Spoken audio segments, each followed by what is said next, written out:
I booked the rooftop bar until sunrise. I didn't book the rooftop to drink. I booked it because wind is the only witness that refuses to testify.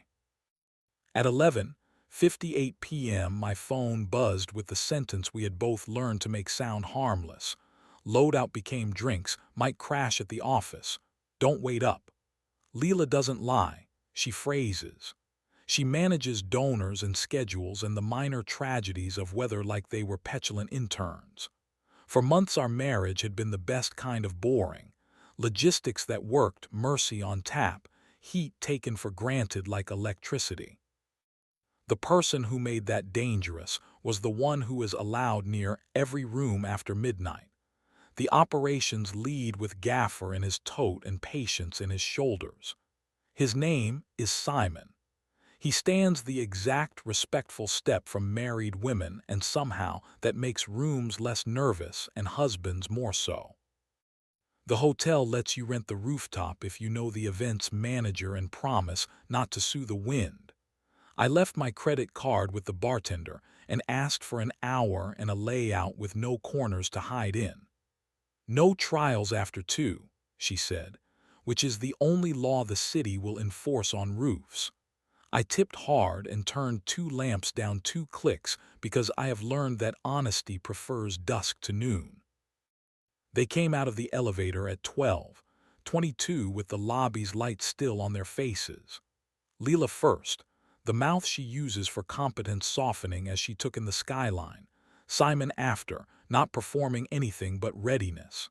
He saw me and did the small nod good men keep for husbands they hope not to become villains in the stories of.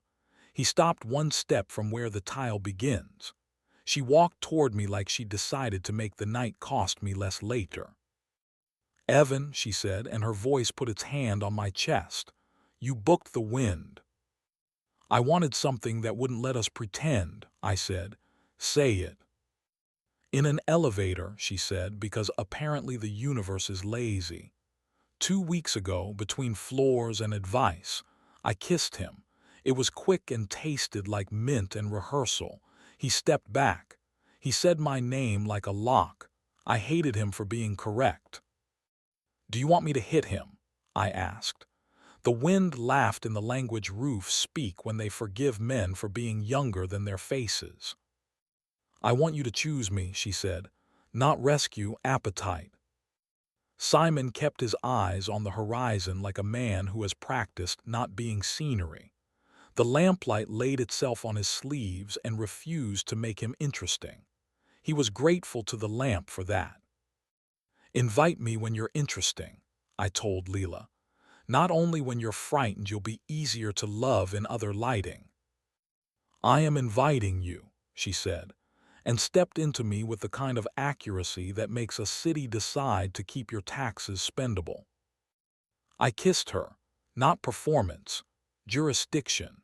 She answered with the relief of someone who had spent a day making things behave and wanted one mouth to forget about it. My hand found the back of her neck and pressed my thumb into the notch I keep for emergencies that ought to be pleasures. She made the sound my ribs are built for. I slid my palm down her side to the place where fabric reminds you of the law and stopped.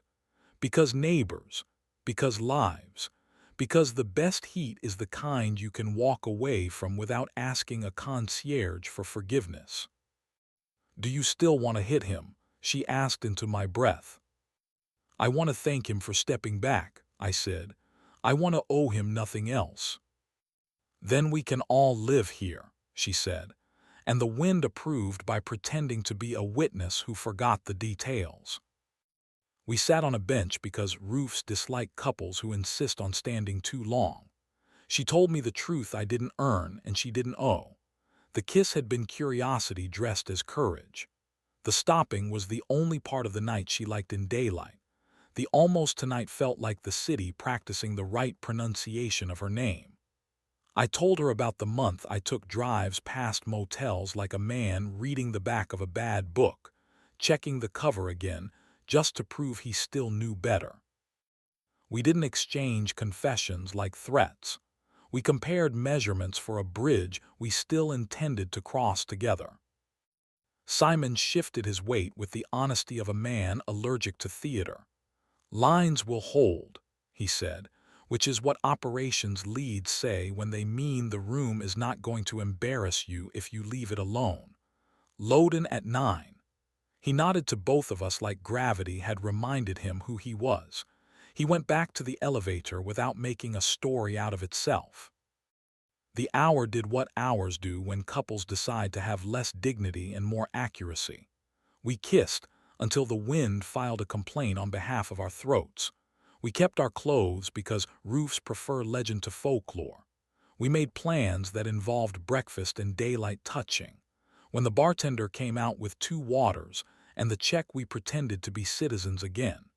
She saw our faces and didn't ask. There are women in this city whose job includes babysitting other people's rescues. Pay them like you believe in paper.